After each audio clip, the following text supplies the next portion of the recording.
당장 해결할 수 없는 문제에 봉착했을 때 어떻게든 상황을 버텨내야 했던 순간 한 번쯤은 있으셨을 겁니다. 그럴 때 여러분은 어떤 생각을 붙잡고 계셨을까요?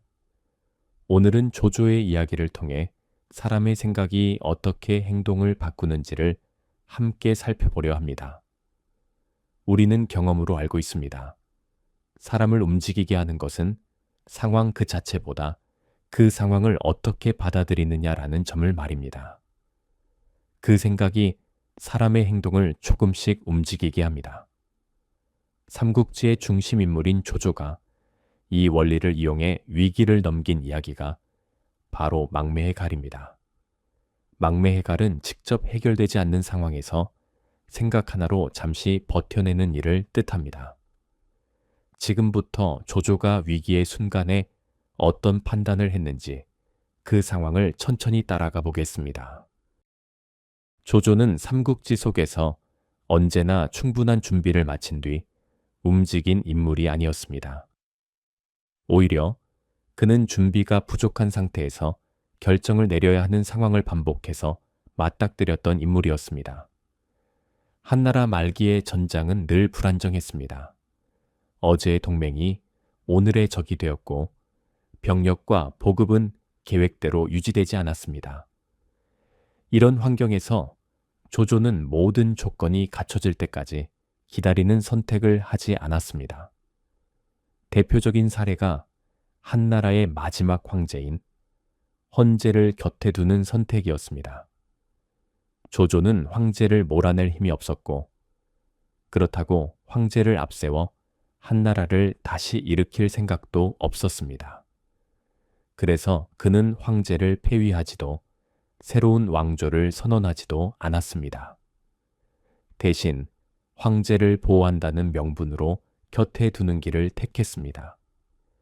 이 선택은 최선이 아니었습니다. 황제를 곁에 둔다는 것은 끊임없는 비난과 정치적 부담을 함께 떠안는 일이었습니다. 하지만 황제를 제거하는 것보다는 덜 위험한 선택이었습니다. 조조는 완벽한 권력보다 감당할 수 있는 불완전함을 택했습니다. 전장에서도 그의 선택은 비슷했습니다.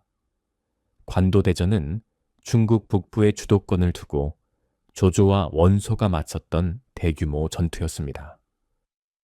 이 싸움은 병력과 보급, 세력 규모에서 원소가 압도적으로 우위에 있었던 전투였습니다. 관도대전을 앞두고 조조는 병력과 보급에서 모두 원소에게 밀리고 있었습니다. 정면 승부는 패배로 이어질 가능성이 컸습니다. 그렇다고 후퇴하면 그동안 쌓아온 세력 자체가 무너질 수 있는 상황이었습니다. 조조가 택한 방법은 싸우지 않는 시간이었습니다. 작은 성에 머물며 버텼고 병사들의 불만을 감수하면서도 기다렸습니다. 그 선택은 영웅적으로 보이지 않았지만 군대를 보존하는 데는 충분했습니다. 그리고 그 인내의 끝에서 비로소 반격의 기회가 찾아왔습니다. 조조는 위험한 인물을 모두 제거하는 방식을 선택하지 않았던 인물이기도 합니다. 세력을 넓히는 과정에서 조조의 진영에는 과거의 다른 군벌을 따르던 장수들, 전황에 밀려 투항한 인물들이 함께 섞여 있었습니다. 이런 상황에서는 누가 언제 등을 돌릴지 모른다는 의심이 자연스럽게 따라옵니다. 실제로 조조에게는 특정 장수들이 반란을 꾀하고 있다는 밀서와 고발이 올라오기도 했습니다. 조조는 그 명단을 확인했습니다. 그리고 모두를 처벌할 수도 있었습니다.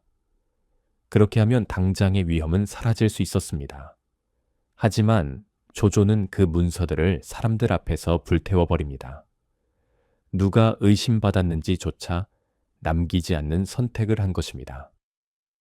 이 선택은 관대한 행동처럼 보일 수도 있지만 실제로는 매우 계산적인 결정이었습니다. 모두를 제거하면 남은 사람들은 충성이 아니라 두려움으로 움직이게 됩니다.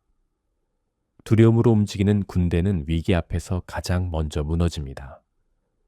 조조는 완전한 안전보다 관리할 수 있는 불안을 남기는 쪽을 택했습니다. 배신의 가능성을 완전히 없애기보다는 지금 당장 조직이 흔들리지 않게 만드는 선택이었습니다. 이 사건은 조조가 문제를 해결하는 방식이 항상 제거와 단절이 아니었다는 것을 보여줍니다. 그는 때로 위험을 없애는 대신 위험을 통제하는 길을 선택했습니다. 조조는 완전한 충성 대신 관리 가능한 불안을 남기는 쪽을 택했습니다.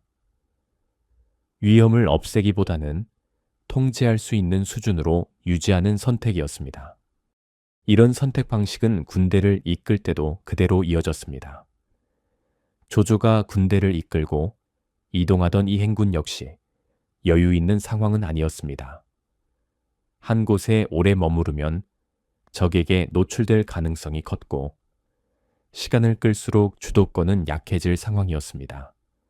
그래서 조조는 군을 멈추지 않았습니다. 하지만 문제는 군사들의 상태였습니다. 긴 이동과 더운 날씨 속에서 체력은 빠르게 소모되고 있었고 물은 충분하지 않았습니다. 이때 조조가 느낀 위기는 갈증 자체가 아니었습니다. 군사들이 더 이상 이 이동의 의미를 떠올리지 못하고 있다는 점이었습니다. 왜 계속 가야 하는지에 대한 공감이 사라지고 있었습니다. 조조는 이전의 선택들처럼 이 상황에서도 문제를 완전히 해결하려 하지 않았습니다. 지금 당장 물을 구하는 것이 불가능하다면 군대가 무너지지 않도록 시간을 벌 수 있는 선택을 찾으려 했습니다. 망매의 갈은 바로 그 선택의 연장선에 있습니다. 이 장면은 조조가 갑자기 기지를 발휘한 사건이 아니라 그가 반복해 보여주었던 리더십 방식이 드러난 하나의 사례입니다. 행군이 계속되면서 군사들의 상태는 눈에 띄게 달라졌습니다. 대열의 강역이 조금씩 벌어졌고 앞에서 멈추면 뒤에서도 자연스럽게 멈추는 일이 잦아졌습니다. 누군가는 물통을 흔들어 보았고 누군가는 아예 물통을 내려놓고 걷고 있었습니다. 조조는 말을 타고 군의 흐름을 살폈습니다. 뒤처지는 병사들이 늘어나고 있다는 점을 놓치지 않았습니다. 하지만 그는 그들을 다그치지 않았습니다. 지금 명령을 강화하면 군은 움직일지 몰라도 분위기는 더 빠르게 무너질 상황이었습니다. 군사들 사이에서는 작은 말들이 오가기 시작했습니다. 앞에 무엇이 있는지 아는 사람이 없다는 이야기. 이 길이 언제 끝날지 모른다는 불안이 조심스럽게 퍼졌습니다. 이런 말들은 소리 높여 외치지 않아도 군 전체로 번지기 마련입니다. 조조는 이 지점을 위험하다고 판단했습니다. 갈증은 시간이 지나면 더 심해지지만 의심은 한 번 생기면 걷잡을 수 없이 커집니다. 조조는 이 상황이 계속되면 군이 갈증이 아니라 의심 때문에 멈출 수 있다고 판단했습니다. 그래서 그는 군을 멈추게 하기보다 이 행군의 흐름을 이어가려 했습니다. 그리고 군사들이 들을 수 있는 거리에서 말을 꺼냈습니다. 앞에 매실나무 숲이 있다. 조금만 더 가면 신매실을 먹을 수 있다. 이 말은 길게 설명되지 않았습니다. 구체적인 거리도 시간도 언급하지 않았습니다. 조조는 상황을 길게 설득하려 하지 않았습니다.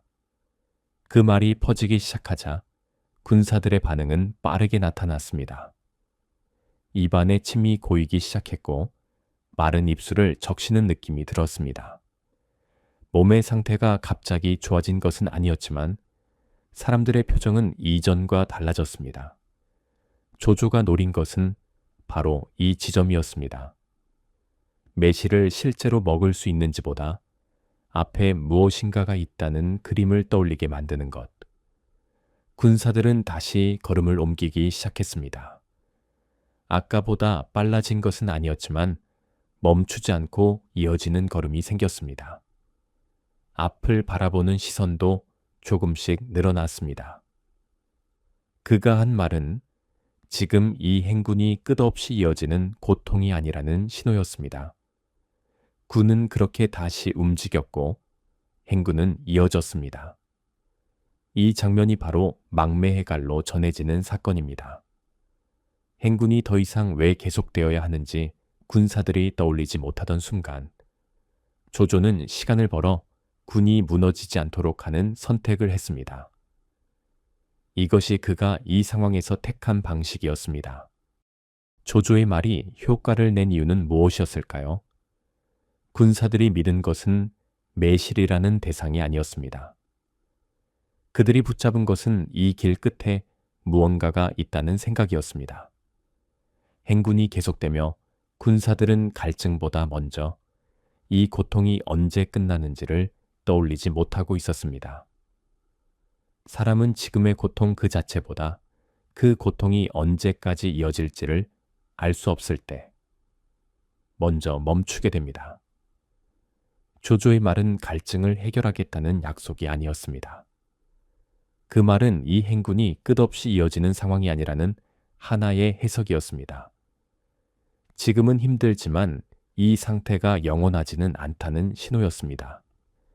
군사들은 조조라는 사람을 무조건적으로 믿었다기보다 이 행군이 의미 없이 끝나지 않을 거라는 가능성을 붙잡았습니다. 그리고 그 가능성은 갈증을 없애지는 못했지만 무너지는 시간을 조금 늦추는 데는 충분했습니다. 그것이 조조가 이 상황에서 말을 선택한 이유였고 망매해갈이 작동한 방식이었습니다. 망매해갈의 선택은 언제나 통하는 방법은 아닙니다. 조조의 말이 효과를 낸 것은 그 이전까지 그가 군을 이끌어온 방식과 군사들이 그를 바라보는 인식이 함께 작동했기 때문입니다. 만약 조조가 평소에 판단을 번복하거나 말과 행동이 자주 어긋나는 인물이었다면 같은 말은 아무런 힘을 갖지 못했을 가능성이 큽니다. 말로 시간을 버는 선택은 한 번은 통할 수 있지만 반복되면 신뢰를 빠르게 소모합니다. 사람들은 말이 아니라 그 말 이후에 이어진 결과를 기억하기 때문입니다. 조조 역시 이 선택이 위험하다는 것을 알고 있었을 것입니다. 만약 군이 그의 말 이후에도 아무 변화 없이 계속 지쳐갔다면 그 책임은 전부 조조에게 돌아갔을 것입니다.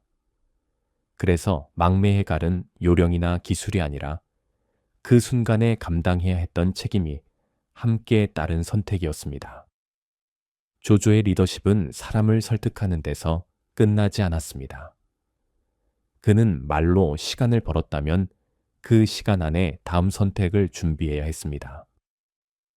망매해갈은 위기를 넘긴 이야기이면서 동시에 다음 판단을 미룰 수 없게 만든 무거운 선택이기도 했습니다. 망매해갈이라는 말은 지금도 종종 사용됩니다. 하지만 이 이야기를 기발한 말솜씨나 속임수의 사례로만 기억할 필요는 없습니다. 이 고사성어가 전하는 것은 사람이 가장 힘들 때 무엇 때문에 다시 한 걸음을 내딛게 되는가에 대한 질문입니다. 그날 군사들은 매실을 본 것이 아니라 이 행군이 의미 없이 끝나지 않을 거라는 가능성을 붙잡았습니다. 우리 역시 비슷한 순간을 지나옵니다. 지금의 상황을 당장 바꿀 수는 없지만 조금 더 버틸 이유를 찾아야 하는 순간 말입니다. 오늘 이야기는 그 질문을 남기며 여기서 마치겠습니다. 조용히 잠들기 전 이 이야기를 천천히 떠올려 보시면서 나를 지탱해주는 생각 하나쯤 남길 수 있다면 좋겠습니다.